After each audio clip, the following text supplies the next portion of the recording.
And welcome to Bruins Overtime Live, presented by buyatoyota.com. For offers not seen on TV, visit buyatoyota.com. Sophia and Barry here with you. Billy took off in the middle of the third period. He's going to be calling the UMass Lowell Providence game. That's going to be on NESN after our post game. Oh, I thought he left because you high-sticked him too many times. Hold on. I do not need to use this. Courtesy of our floor director. Don't use me because there's nobody else to back up here. And so I take would it never, easy. Barry. I would never. Billy's calling that game. That's going to be on NESN after we talk post-game. The Bruins win 4 of their last 5, make it 3 in a row. And they won 3 in a row to open a season. 2-1 the final. And you kind of called it. I don't know if you said little by little or slowly but surely, but they were building on good habits. And these were the kind of games that we might start seeing them win, the 2-1 games. You're starting to see baby steps. The last few games. To your point, you're 4 or 5. You're back to 500. Yes. And this has been one of those really condensed schedules that you're trying to get through. This month in particular for the Bruins, they've played, the most games in the National Hockey League? They did, yes, 13. And, this is their 14th. You get an injury to a key player like Eliza Lindholm, you're going to need other players to pick it up. Boy, I really thought the second and third lines, Zach's line and Minton line, were excellent today. Great goaltending. And Carolina doesn't give you anything. They're one of the best forechecking teams in the National Hockey League. It's why they've been so successful these last 5 or 6 years. Rob Brendamore really does a good job with their layers, and they come at you. They're a lot like Florida, and the Bruins handle it. They got to do some work on puck possession at the same time. But, hey, you're making strides forward and continue to improve defensively, get some layers, and hopefully things will continue. In the second period, it was scoreless, and you talked about the momentum that they had at the end of the second. They had not a lot of shots, but more shots they did than at the beginning, and that carried over into the third period. Let's show you Casey Middlestad's goal. He kind of went end to end there. Beautiful plays by him. Yeah, he did. It was a good job. As you're going to see here, the Bruins do a good job defensively in here as they're able to get it. As Swayman makes a save. Now, right here, good job right there by McAvoy. He gets it over to Middlestad. Middlestad takes this play, a nice give and go back to McAvoy, and McAvoy throws it across. It goes off Walker's stick, but Middlestad stuck with it long enough in there and was able to put it over Anderson's pad and get a 1-0 lead, which that just made everybody feel so much better in the building because it was such a close game up to that. But good job by McAvoy there defensively. Here's Middlestad with some speed to Zacha. Zacha hits McAvoy as he jumps into the play. And again, as we say, your defense is creating your offense by coming from that backside, but it's McAvoy's speed that backs everybody off. And right here, we're going to see just goes off Walker's stick, but Middlestad stuck with it long enough, was able to deflect it in. Yeah, I love that. We don't hear the calls tic-tac-toe anymore because we don't see a lot of those. That was close, though, the little drop pass to McAvoy. It wasn't exactly tic-tac. No, but to your point, too, about carrying that momentum, that was only 127 in. Of that third period. So you're able to get that lead early and get the crowd into it for a really energetic, entertaining third period. Casey Middlestad's 4th of the season, and he's standing by with Adam Pellerin. Casey, that's a hard-fought win against a good Carolina team. What stood out to you about the team's performance today? I think we had a good first and just stuck with it. I think there's been times this year where maybe we've gotten a little impatient, but, like you said, a really good team and just stuck with it and eventually got rewarded in the third. You had a goal and assist. Your line gets both goals. You guys have been together the longest of the group, you'd say. There's been some shuffling, obviously, with Elias Lindholm's injury as well. What's allowed you guys to be effective? Yeah, I think we're starting to figure out how to play with each other. I think sometimes it takes a little bit of time, but, I think Arvy's speed and me and Pav like to make plays, so I think we complement each other very well, and I think we're just getting started. You had the 7-1 loss, or 7-2 loss, I should say, in Ottawa, and then you sweep the homestand. What does it say about the group to get these wins here? Yeah, I think it's a big bounce back. I think we want to take a lot of pride in how we play here at home, and obviously, like you said, today was a good way to cap it off. Undefeated November. Thanks for your time. Thank you.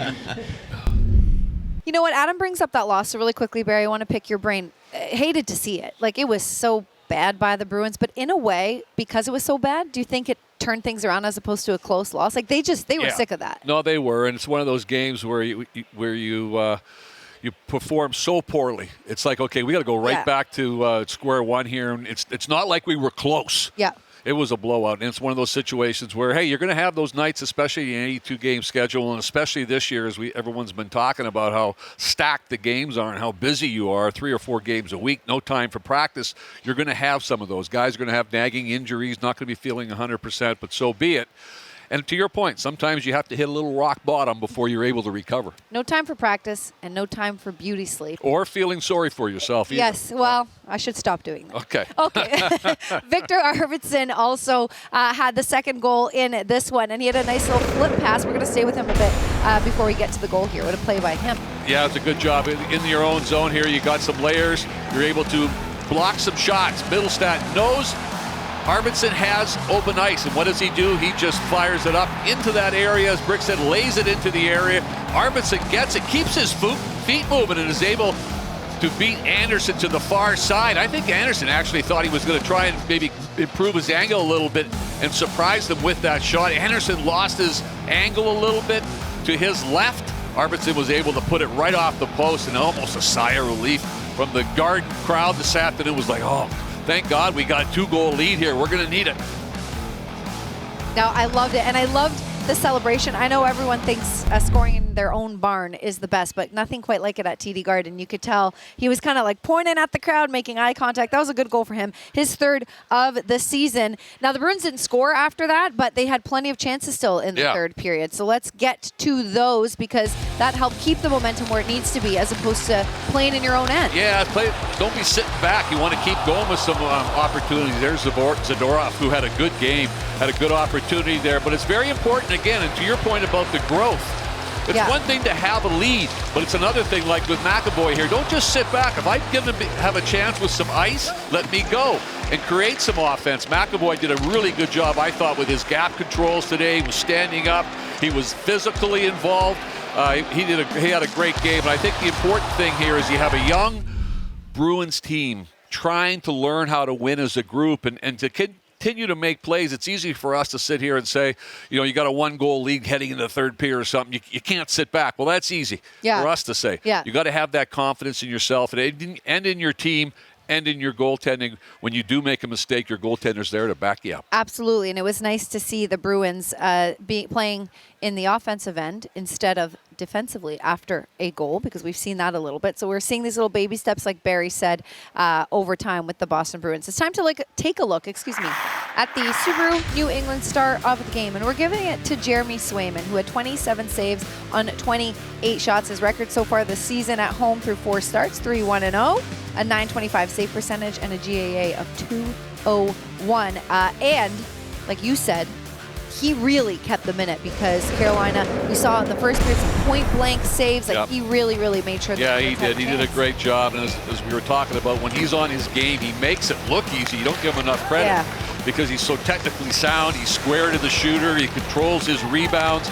They really need. I thought the key part of the game for him was that second period. They outshot. I think they were outshot like 10-1 or 9-1, whatever it was, early in the second, and he had to make some big saves. Here we're seeing ones from the first period, when again, Carolina is one of the best fast starting teams in the National Hockey League, and you've got to be ready. But in that second period in particular, he allowed the Bruins to stay in it with a 0-0 by making big saves like this. And then the Bruins got that momentum the latter part of that second period and were able to carry it forward to the third. This is when we were all kind of scrambling, trying to watch it all around here and so forth. But he was spectacular. He bounced back. He needed that game after the Ottawa game, to say the least. Korpisalo had played 2 really good back-to-back games.